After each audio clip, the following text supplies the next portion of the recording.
굿모닝 365 통바이블 시간입니다. 갈릴리를 중심으로 하나님 나라를 가르치셨던 예수님께서 마침내 나귀 새끼를 타고 예루살렘으로 입성하십니다. 그러자 많은 사람들이 예수님을 기쁘게 환영하며 소리를 높여 호산나라고 외칩니다. 성전에 들어가신 예수님께서는 성전에서 장사하는 사람들을 쫓아내십니다. 그리고 맹인과 저는 자들을 고쳐주시며 성전에서 사람들을 가르치십니다. 그러자 예루살렘 성전의 대제사장들과 백성의 장로들은 예수님께 무슨 권위로 이런 일을 하는 것인지를 따져 묻습니다.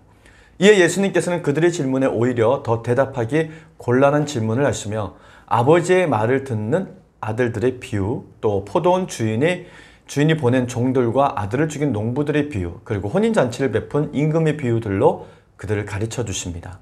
자, 그러면 오늘의 성경 마태복음 21장에서 23장까지 읽겠습니다.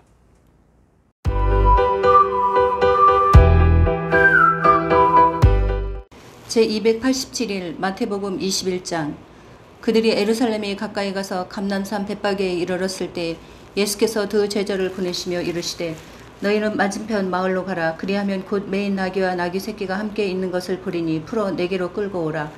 만일 누가 무슨 말을 하거든 주가 쓰시겠다 하라. 그리하면 즉시 보내리라 하시니 이는 선지자를 통하여 하신 말씀을 이루려 하심이라. 일렀으되 시온 딸에게 이르기를 내 왕이 내게 임하나니 그는 겸손하여 나귀 곧 멍에 매는 짐승의 새끼를 탔도다 하라 하였느니라. 제자들이 가서 예수께서 명하신 대로 하여 나귀와 나귀 새끼를 끌고 와서 자기들의 겉옷을 그 위에 얹음에 예수께서 그 위에 타시니 무리의 대다수는 그들의 겉옷을 길에 펴고 다른 이들은 나뭇가지를 베어 길에 펴고 앞에서 가고 뒤에서 따르는 무리가 소리 높여 이르되 호산나 다윗의 자손이여 찬송하리로다. 주의 이름으로 오시는 이여 가장 높은 곳에서 호산나 하더라. 예수께서 예루살렘에 들어가시니 온 성이 소동하여 이르되 이는 누구냐 하거늘 무리가 이르되 갈릴리 나사렛에서 나온 선지자 예수라 하니라. 예수께서 성전에 들어가사 성전 안에서 매매하는 모든 사람들을 내쫓으시며 돈 바꾸는 사람들의 상과 비둘기 파는 사람들의 의자를 둘러 엎으시고 그들에게 이르시되 기록된 바 내 집은 기도하는 집이라 일컬음을 받으리라 하였거늘 너희는 강도의 소굴을 만드는도다 하시니라.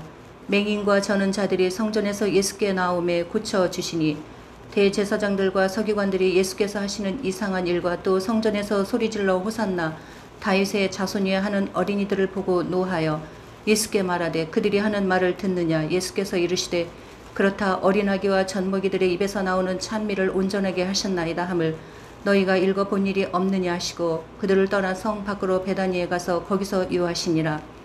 이른 아침에 성으로 들어오실 때에 시장하신지라. 길가에서 한 무화과나무를 보시고 그리로 가사 잎사귀밖에 아무것도 찾지 못하시고 나무에게 이르시되 이제부터 영원토록 내가 열매를 맺지 못하리라 하시니 무화과나무가 곧 마른지라.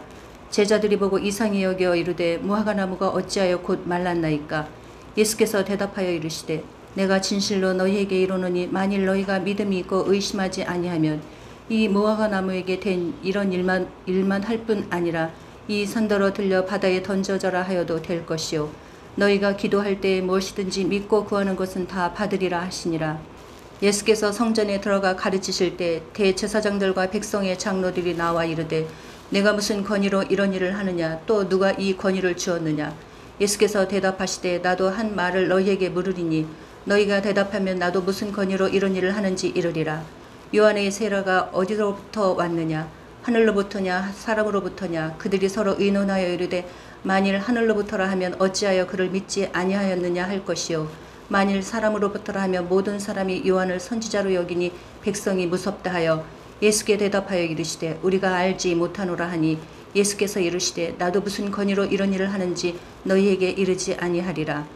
그러나 너희 생각에는 어떠하냐. 어떤 사람에게 두 아들이 있는데 맏아들에게 가서 이르되 예 오늘 포도원에 가서 일하라 하니 대답하여 이르되 아버지 가겠나이다 하더니 가지 아니하고 둘째 아들에게 가서 또 그와 같이 말하니 대답하여 이르되 실수이다 하였다가 그 후에 뉘우치고 갔으니 그 둘 중에 누가 아버지의 뜻대로 하였느냐.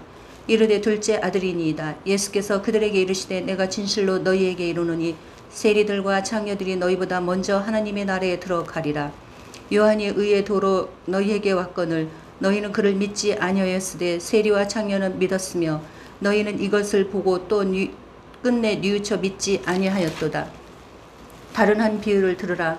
한 집 주인이 포도원을 만들어 산 울타리로 두르고 거기에 즙 짜는 틀을 만들고 망대를 짓고 농부들에게 새로 주고 타국에 갔더니 열매 거둘 때가 가까우며 그 열매를 받으려고 자기 종들을 농부들에게 보내니 농부들이 종들을 잡아 하나는 심히 때리고 하나는 죽이고 하나는 돌로 쳤거늘 다시 다른 종들을 처음보다 많이 보내니 그들에게도 그렇게 하였는지라. 후에 자기 아들을 보내며 이르되 그들이 내 아들은 존대하리라 하였더니 농부들이 그 아들을 보고 서로 말하되 이는 상속자니 자 죽이고 그의 유산을 차지하자 하고 이에 잡아 포도원 밖에 내쫓아 죽였느니라. 그러면 포도원 주인이 올 때에 그 농부들은 어떻게 하겠느냐. 그들이 말하되 그 악한 자들을 진멸하고 포도원은 제때에 열매를 바칠 만한 다른 농부들에게 새로 줄지니이다. 예수께서 이르시되 너희가 성경에 건축자들이 버린 돌이 모퉁이의 머릿돌이 되었나니 이것은 주로 말미암아 된 것이요 우리 눈에 귀하도다 함을 읽어본 적이 없느냐. 그러므로 내가 너희에게 이르노니 하나님의 나라를 너희는 빼앗기고 그 나라의 열매 맺는 백성이 받으리라. 이 돌 위에 떨어지는 자는 깨지겠고 이 돌이 사람 위에 떨어지면 그를 가루로 만들어 흩으리라 하시니 대제사장들과 바리새인들이 예수의 비유를 듣고 자기들을 가리켜 말씀하심인 줄 알고 잡고자 하나 무리를 무서워하니 이는 그들이 예수를 선지자도 아니었더라. 마태복음 22장. 예수께서 다시 비유로 대답하여 이르시되 천국은 마치 자기 아들을 위하여 혼인잔치를 베푼 어떤 임금과 같으니 그 종들을 보내어 그 청한 사람들을 혼인잔치에 오라 하였더니 오기를 싫어하거늘 다시 다른 종들을 보내며 이르되 청한 사람들에게 이르기를 내가 오찬을 준비하되 나의 소와 살진 짐승을 잡고 모든 것을 갖추었으니 혼인잔치에 오소서 하라 하였더니 그들이 돌아보지도 않고 한 사람은 자기 밭으로 한 사람은 자기 사업하러 가고 그 남은 자들은 종들을 잡아 모욕하고 죽이니 임금이 노하여 군대를 보내어 그 살인한 자들을 진멸하고 그 동네를 불사르고 이에 종들에게 이르되 혼인잔치는 준비되었으나 청한 사람들은 합당하지 아니하니 내 거리 길에 가서 사람을 만나는 대로 혼인잔치에 청하여 오라 한데 종들이 길에 나가 악한 자나 선한 자나 만나는 대로 모두 데려오니 혼인잔치에 손님들이 가득한지라. 임금이 손님들을 보러 들어올새 거기서 예복을 입지 않은 한 사람을 보고 이르되 친구여 어찌하여 예복을 입지 않고 여기 들어왔느냐 하니 그가 아무 말도 못하거늘 임금이 사원들에게 말하되 그 순발을 묶어 바깥 어두운 데에 내던지라. 거기서 슬피 울며 이를 갈게 되리라 하니라. 청함을 받은 자는 많되 택함을 입은 자는 적으니라.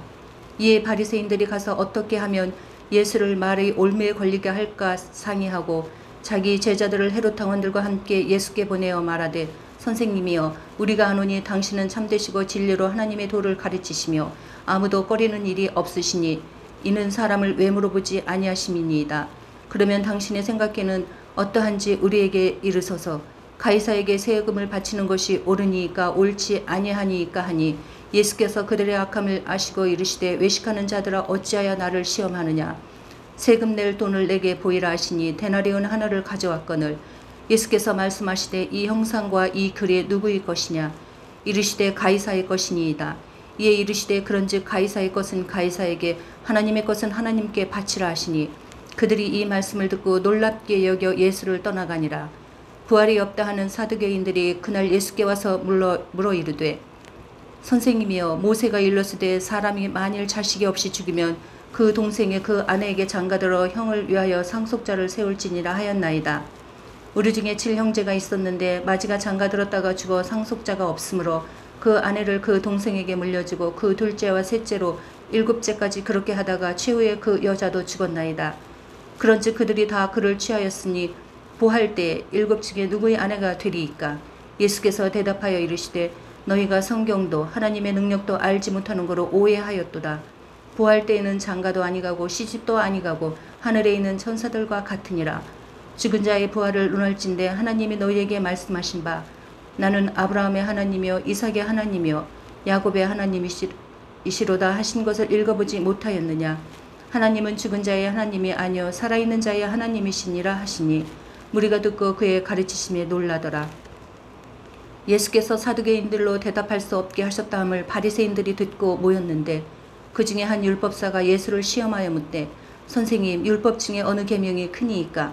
예수께서 이르시되 내 마음을 다하고 목숨을 다하고 뜻을 다하여 주 너의 하나님을 사랑하라 하셨으니 이것이 크고 첫째는 계명이요 둘째도 그와 같으니 내 이웃을 내 자신같이 사랑하라 하셨으니 이 두 계명이 온 율법과 선지자의 강령이니라.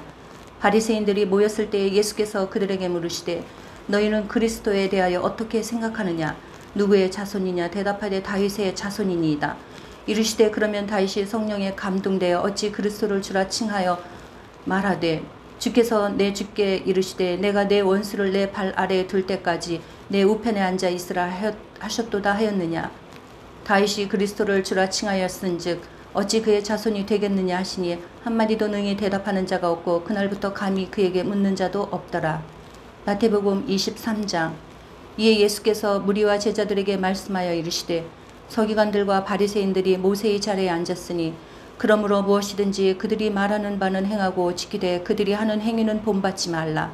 그들은 말만 하고 행하지 아니하며 또 무거운 짐을 묶고 사람의 어깨에 지우되 자기는 이것을 한 손가락으로도 움직이려 하지 아니하며 그들의 모든 행위를 사람에게 보이고자 하나니 그 경문띠를 넓게 하며 옷을 길게 하고 잔치의 윗자리와 회당의 높은 자리와 시장에서 문안받는 것과 사람에게 랍비라 칭함을 받는 것을 좋아하느니라.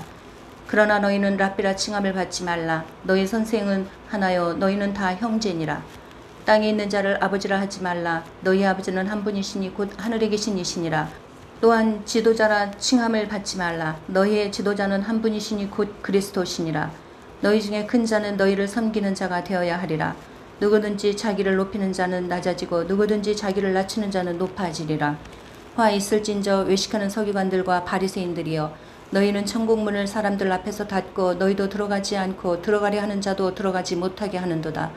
화 있을진저 외식하는 서기관들과 바리새인들이여 너희는 교인 한 사람을 얻기 위하여 바다와 육지를 두루 다니다가 생기면 너희보다 배나 더 지옥 자식이 되게 하는도다. 화 있을진저 눈먼 인도자여 너희가 말하되 누구든지 성전으로 맹세하면 아무 일 없거니와 성전에 금으로 맹세하면 지킬지라 하는도다. 어리석은 맹인들이여 어느 것이 크냐? 그 금이냐? 그 금을 거룩하게 하는 성전이냐? 너희가 또 이르되 누구든지 제단으로 맹세하면 아무 일 없거니와 그 외에 있는 예물로 맹세하면 지킬지라 하는도다. 맹인들이여 어느 것이 크냐? 그 예물이냐? 그 예물을 거룩하게 하는 제단이냐?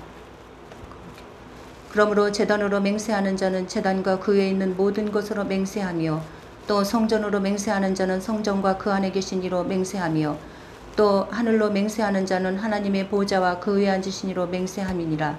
화 있을진저 외식하는 서기관들과 바리새인들이여 너희가 박하와 회원과 근처에 씹을 주는 들이되 율법에 더 중한 바 정의와 국률과 믿음은 버렸도다. 그러나 이것도 행하고 저것도 버리지 말아야 할지니라. 맹인된 인도자여 하루살이는 걸러내고 낙타는 삼키는도다. 화 있을진저 외식하는 서기관들과 바리새인들이여 잔과 대접의 겉은 깨끗이 하되 그 안에는 탐욕과 방탕으로 가득하게 하는도다. 눈먼 바리새인이여 너는 먼저 안을 깨끗이 하라. 그리하면 겉도 깨끗하리라. 화 있을진저 외식하는 서기관들과 바리새인들이여 회칠한 무덤 같으니 겉으로는 아름답게 보이나 그 안에는 죽은 사람의 뼈와 모든 더러운 것이 가득하도다. 이와 같이 너희도 겉으로는 사람에게 옳게 보이되 안으로는 외식과 불법이 가득하도다. 화 있을진저 외식하는 서기관들과 바리새인들이여 너희는 선지자들의 무덤을 만들고 의인들의 비석을 꾸미며 이르되 만일 우리가 조상 때에 있었더라면 우리는 그들이 선지자의 피를 흘리는 데 참여하지 아니하였으리라 하니 그러면 너희가 선지자들을 죽인 자의 자손임을 스스로 증명함이로다. 너희가 너희 조상의 분량을 채우라. 뱀들아 독사의 새끼들아 너희가 어떻게 지옥의 판결을 피하겠느냐. 그러므로 내가 너희에게 선지자들과 지혜 있는 자들과 서기관들을 보내매 너희가 그 중에서 더러는 죽이거나 십자가에 못 박히고 그 중에서 더러는 너희 회당에서 채찍질하고 이 동네에서 저 동네로 따라다니며 박해하리라. 그러므로 의인 아벨의 피로부터 성전과 제단 사이에서 너희가 죽인 바가랴의 아들 샤가랴의 피까지 땅 위에서 흘린 의로운 피가 다 너희에게 돌아가리라. 내가 진실로 너희에게 이르노니 이것이 다 이 세대에 돌아가리라. 에루살렘아 선지자들을 죽이고 내게 파송된 자들을 돌로 치는 자여 암탉이 그 새끼를 날개 아래에 모음같이 내가 내 자녀를 모으려 한 일이 몇 번이더냐. 그러나 너희가 원하지 아니하였도다. 보라 너희 집이 황폐하여 버려진 바 되리라. 내가 너희에게 이르노니 이제부터 너희는 찬송하리로다. 주의 이름으로 오시는 이여 할 때까지 나를 보지 못하리라 하시니라. 아멘.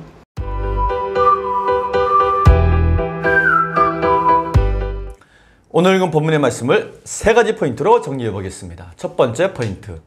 예수님께서는 마지막 일주일을 예루살렘에서 보내십니다.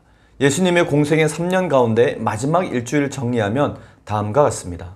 주일에 예수님께서 예루살렘에 입성하십니다. 그리고 월, 화, 수 3일 동안 예수님께서는 성전 청결, 그리고 성전에서 가르치시고 예루살렘 성전의 대제사장들 또 장로들과 논쟁을 벌입니다. 제자들에게 말씀하신 종말과 또한 예루살렘의 멸망, 그리고 예수님의 재림에 대해서 말씀하시는 시간을 보내십니다. 목요일에는 제자들과 마지막 만찬의 시간을 보내신 후 이날 예수님께서는 겟세마네 동산으로 기도하러 가셨을 때 붙잡히십니다. 그리고 대제사장 가야바의 집으로 끌려가셔서 밤새도록 사내들은 공의 재판을 받으십니다.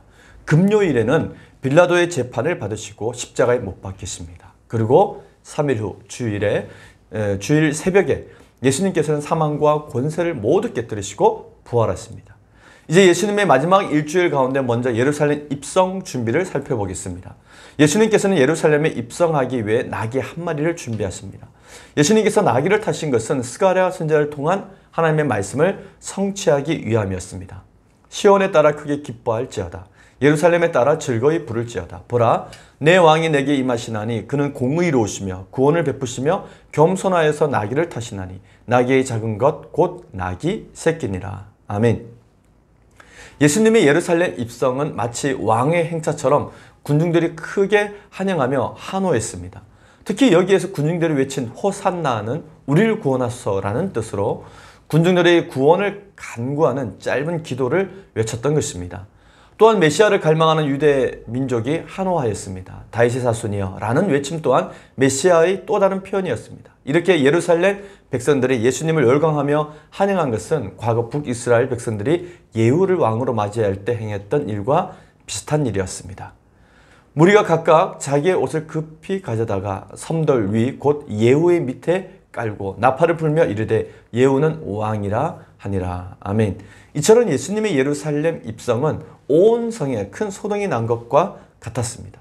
이때는 유월절 기간이므로 예수님의 예루살렘 입성 사건이 충분히 큰 소동이 될 만했습니다.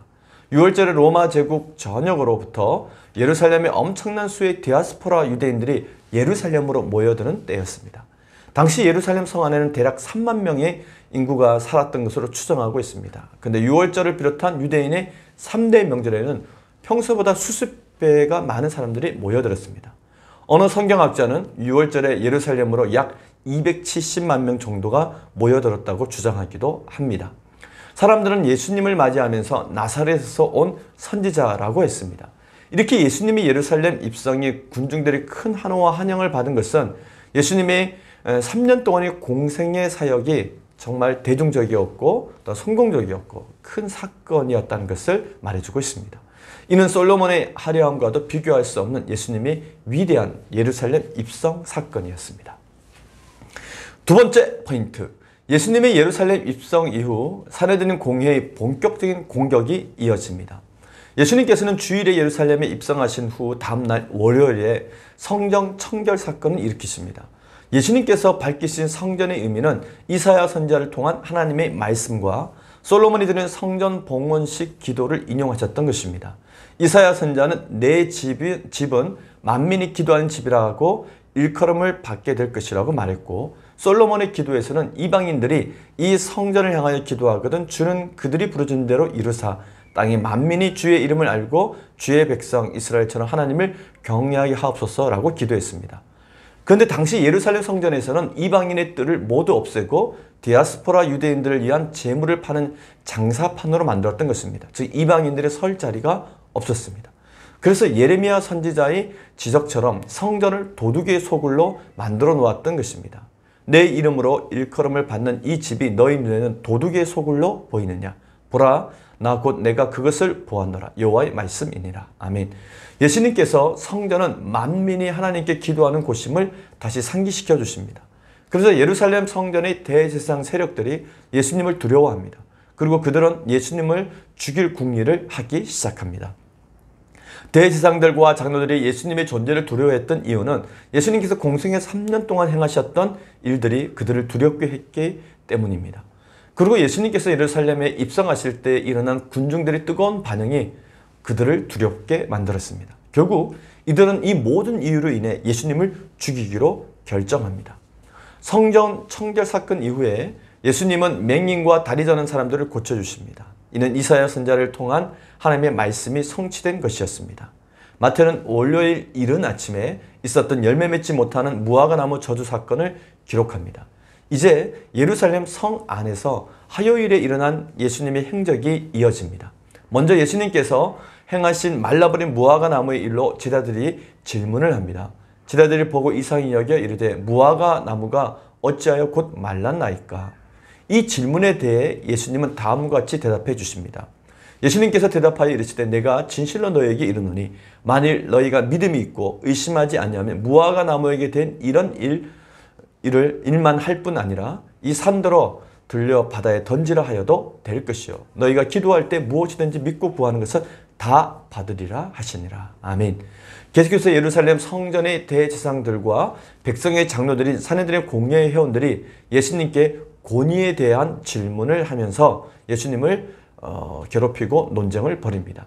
이 일이 일어난 것은 어제 월요일에 예수님께서 성전에서 장사하는 사람들을 내쫓으신 일에 이어서 다음날 또다시 성전에 가셔서 사람들을 예수님께서 가르치셨기 때문에 이런 논쟁이 시작이 되었습니다. 산헤드린 공회의 회원들은 예수님께 왜 허락도 없이 성전에서 함부로 가르치고 장사하는 사람들을 내쫓았는지에 대해서 질문하면서 공격했던 것입니다. 이에 대해 예수님께서는 역으로 질문하십니다. 요한의 침례가 어디로부터 왔느냐? 하늘로부터냐? 사람으로부터냐? 그들이 서로 의논하여 이르되 만일 하늘로부터라 하면 어찌하여 그를 믿지 아니하였냐 할 것이요 만일 사람으로부터라 하면 모든 사람이 요한을 선지자로 여기니 백성이 무섭다 하여. 아멘. 이는 예수님의 절묘한 질문이었습니다. 그들이 요한의 세례가 하늘로부터라고 인정한다면 예수님께서 무슨 권위로 이런 일을 하시는 것인지 스스로 답을 하는 경우가 되는 것입니다. 선지자인 세례 요한이 예수님을 하나님의 어린 양으로 소개했기 때문입니다. 반면 그들이 요한의 세례를 인정하지 않는다면 군중들이 선지자인 세례 요한을 모독한다고 여겨서 밀란이 일어날 수도 있었던 상황이었습니다. 그래서 이러지도 못하고 저러지도 못하는 곤란한 상황에 처했던 것입니다. 그러므로 그들은 예수님의 질문에 답을 할 수 없었습니다. 그들이 예수님의 질문에 답을 하지 못하겠다고 하자 예수님께서도 나도 너희들의 질문에 답을 하지 않겠다고 말씀을 하십니다. 마태복음 21장에서 22장까지는 예루살렘 성전의 대제사장들과 장로들로 구성된 산헤드린 공회의 회원들과 예수님 사이에 일어난 5차례 논쟁이 기록되어져 있습니다. 5차례의 논쟁 가운데 이 논쟁이 첫 번째 논쟁이었습니다. 예수님께서는 산헤드린 공회원들과 이렇게 권위에 관한 논쟁을 하신 후에 다음과 같은 비유로 그들에게 가르쳐 주십니다. 첫 번째 비유는 포도원 주인의 두 아들 비유입니다. 이 비유에 대한 예수님의 가르침은 세리나 창녀들이 사두개인과 바리새인들보다 먼저 하나님 나라에 들어간다는 것이었습니다. 왜냐하면 사두개인과 바리새인들은 예수님을 믿지 않았지만 그들은 믿었고 회개했기 때문입니다. 두 번째 비유는 포도원 농부들의 범죄 비유입니다. 포도원을 차지하기 위해서 농부들은 주인의 아들까지 죽였습니다. 왜냐하면 그는 포도원의 상속자였기 때문입니다. 이 두 비유를 통해 예수님께서는 유대인들은 결국 포도원 주인의 아들을 죽였듯이 하나님의 아들 예수님을 죽일 것이고 이로 인해 구원이 이방인들에게로 갈 것이라고 가르쳐 주십니다. 예수께서 이르시되 너희가 성경의 건축자들이 버린 돌이 모퉁이의 머릿돌이 되었나니 이것은 주로 말미암아 된 것이요 우리 눈에 기이하도다 함을 읽어본 일이 없느냐. 그러므로 내가 너희에게 이르노니 하나님의 나라를 너희는 빼앗기고 그 나라의 열매를 맺는 백성이 받으리라. 이 돌 위에 떨어지는 자는 깨지겠고 이 돌이 사람 위에 떨어지면 그를 가루로 만들어 흩으리라 하시니. 아멘. 이는 예수님께서 그들에게 시편 118편의 말씀으로 가르친 것이었습니다. 그러자 대제사장과 바리새인들은 예수의 비유가 자신들을 가리켜 말씀하시는 것이라는 것을 그 사실을 알고 예수를 잡아 죽이고자 하지만 무리들이 너무 무서워서 쉽게 행동하지 못합니다. 세 번째 포인트. 예수님께서는 사내들인 공예의 세력들을 책망하시고 그들에게 심판을 선언하십니다. 첫째, 사내들의 공예의 회원들이 천국문을 닫고 사람들을 천국에 들어가지 못하게 하였음을 책망하십니다. 두 번째, 그들은 사람들을 찾아 지옥 자식으로 만들고 있음을 책망하십니다. 세 번째는 그들이 탐욕을 책망하시고, 네 번째는 사내들의 공예원들이 율법의 열매에서 그보다 중요한 긍휼과 믿음을 저버렸다고 책망하십니다. 다섯 번째는 그들의 외식함을 책망하시고, 여섯 번째는 그동안 그들이 선지자들을 핍박해 온 사실을 책망하십니다. 사내들인 공예의 회원들을 향한 예수님의 책망은 심판이 가까이 왔음을 말씀하신 것입니다. 예수님께서는 사내들의 공예의 회원들인 바리새인들과 서기관들에게 하있을진저라고 절망적인 탄식을 하십니다. 그들이 더럽혀 놓은 예루살렘을 바라보며 탄식하시는 예수님의 절망이 얼마나 큰 것인지를 보게 됩니다. 예수님께서는 외식이라는 단어를 설명되는 지도층들의 악한 행태를 적나라하게 비판해 하셨던 것입니다. 즉 바리새인들과 사두개인으로 구성되었던 사내들의 공예의 회원들은 외식하는 자들이었고 위선자들이었습니다. 그들의 외식과 위선을 예수님께서는 적나라하게 드러내시면서 책망하셨던 것입니다. 오늘 우리는 마태복음 21장에서 23장까지 읽었습니다. 사두개인들은 부활이 없다는 자신들의 주장도 내세울 겸 예수님을 또한 함정, 공경에 빠뜨리고자 한 가지 상황을 설정해서 예수님께 질문을 했습니다. 즉, 한 명의 형수를 두고 형이 죽고 동생이 또 장가들고 그 동생이 또 장가들고 그 다음 동생이 장가들었을 때 과연 어떻게 됐냐라고 하는 부활에 대한 논쟁을 했던 것입니다. 근데 예수님은 현재 이 땅에서 누리는 육체적인 삶과 같은 그런 것의 부활이 아니라 마치 하늘에 있는 천사들처럼 영원히 사는 영적인 존재로서의 삶이 바로 부활의 본질이라고 말씀해 주십니다. 또한 살아있는 자의 경배를 받으시는 하나님께서 아브라함과 이삭과 야곱의 하나님이라고 일컬으셨던 것을 증거로 말씀하시면서 육신으로는 죽은 그들의 조상들이 하나님 앞에서는 여전히 살아있는 자들임을 확증하고 부활이 있음을, 부활이 명확한 진리임을 가르쳐 주십니다. 이제 며칠 후 예수님께서는 십자가에서 죽으시고 3일 만에 부활하실 것을 말씀해 주십니다. 그리고 이 사실을 목격하게 될 제자들은 사망 권세를 이기시고 승리하시는 예수님의 부활과 영광에 초래될 것입니다. 이처럼 예수 그리스도는 사망 권세 이기시고 부활하신 영원한 만왕의 왕이 되십니다. 우리도 이 부활의 신앙을 가지고 승리한 하루의 삶을 사시기를 바랍니다. 화이팅!